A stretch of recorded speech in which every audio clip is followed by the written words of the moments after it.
നമസ്കാരം. കഴിഞ്ഞ 28-ാം തീയതി ഫെബ്രുവരി 28-ാം തീയതി ഇറാനിൽ യുദ്ധം ആരംഭിച്ചത് മുതൽ തന്നെ നമ്മൾ കേൾക്കുന്ന ഒരു വാക്കാണ് സ്ട്രെയ്റ്റ് ഓഫ് ഹോർമൂസ് അഥവാ ഹോർമൂസ് കടലിടുക്ക്.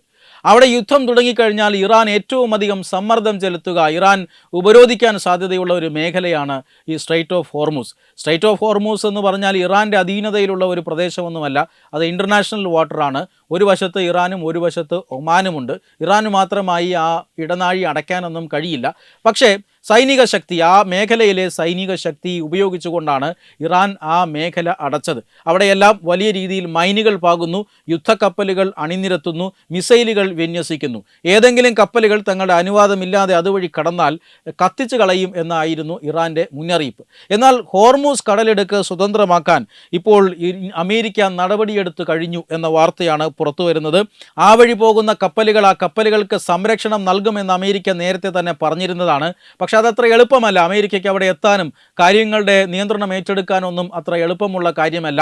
അത് ഇറാൻ്റെ അധീനതയിലുള്ള അല്ലെങ്കിൽ ഇറാൻ്റെ ഒരു കയ്യെത്തം ദൂരത്തുള്ള കാര്യമാണ്. അവിടേക്ക് എത്തുന്ന കപ്പലുകളെ നശിപ്പിക്കാൻ ഇറാന് സാധിക്കും. അതുകൊണ്ട് തന്നെ അമേരിക്ക സംരക്ഷണം നൽകും എന്ന വാക്ക് ഇതുവരെ പാലിക്കപ്പെട്ടിട്ടില്ല.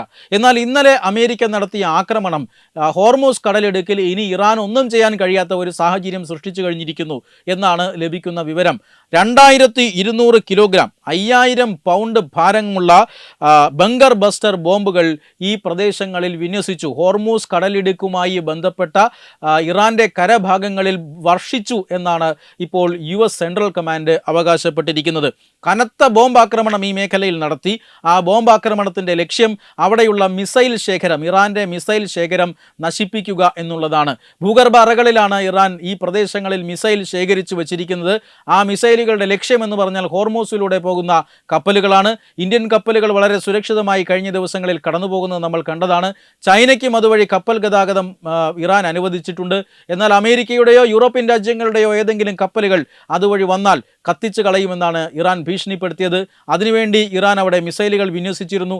ഈ മിസൈൽ കേന്ദ്രങ്ങളെയാണ് തങ്ങൾ ബോംബിട്ട് തകർത്തു കഴിഞ്ഞു എന്ന് അമേരിക്ക ഇപ്പോൾ അവകാശപ്പെടുന്നത്. 2200 കിലോഗ്രാം ഭാരം വരുന്ന ബങ്കർ ബസ്റ്റർ ബോംബുകളാണ് ഈ മേഖലയിൽ ഉപയോഗിച്ചത്. അതായത് ഭൂഗർഭ അറകളെപ്പോലും നശിപ്പിക്കാൻ കഴിവുള്ള അതിമാരകമായ പ്രഹരശേഷിയുള്ള ബോംബുകൾ അമേരിക്ക ഹോർമൂസ് കടലിടുക്കിലുള്ള ഇറാൻ ഭാഗത്ത് വർഷിച്ചിരിക്കുന്നു. ഇത് ഇറാൻ്റെ മിസൈൽ അയച്ച് കപ്പലുകളെ ആക്രമിക്കാനുള്ള ശേഷിയെ ഇല്ലാതാക്കിയിട്ടുണ്ട് എന്നാണ് അമേരിക്ക അവകാശപ്പെടുന്നത്. എന്തായാലും വരും ദിവസങ്ങളിൽ ഈ കാര്യങ്ങളിൽ കൃത്യമായ വിജയം നേടാൻ അമേരിക്കയ്ക്ക് സാധിച്ചിട്ടുണ്ടോ എന്ന് അറിയാൻ സാധിക്കും. പക്ഷേ നിലവിൽ അമേരിക്കയുടെ ആ പ്രഖ്യാപനം അത് ഒരു പരിധിവരെ ആശ്വാസം നൽകുന്നതാണ്.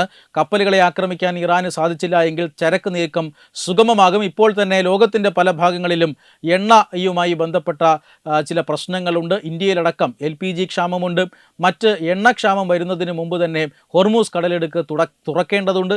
അങ്ങനെ തുറക്കാനുള്ള അഭ്യർത്ഥനകൾ പല രാജ്യങ്ങളും ഇറാനോട് നടത്തിയിരുന്നു. അമേരിക്ക ഉൾപ്പെടെയുള്ള രാജ്യങ്ങൾ നേരത്തെ തന്നെ ഈ കാർഗ് ഐലൻഡ് നശിപ്പിച്ചതിന് ശേഷം പറഞ്ഞത് കാർഗ് ഐലൻഡിൽ ഇനിയും എണ്ണ അവശേഷിക്കുന്നുണ്ട്, ഈ ഹോർമൂസ് കടലിടുക്ക് തുറന്നു കൊടുത്തില്ല എങ്കിൽ അതും നശിപ്പിക്കുമെന്നാണ് അമേരിക്ക പറഞ്ഞിരുന്നത്.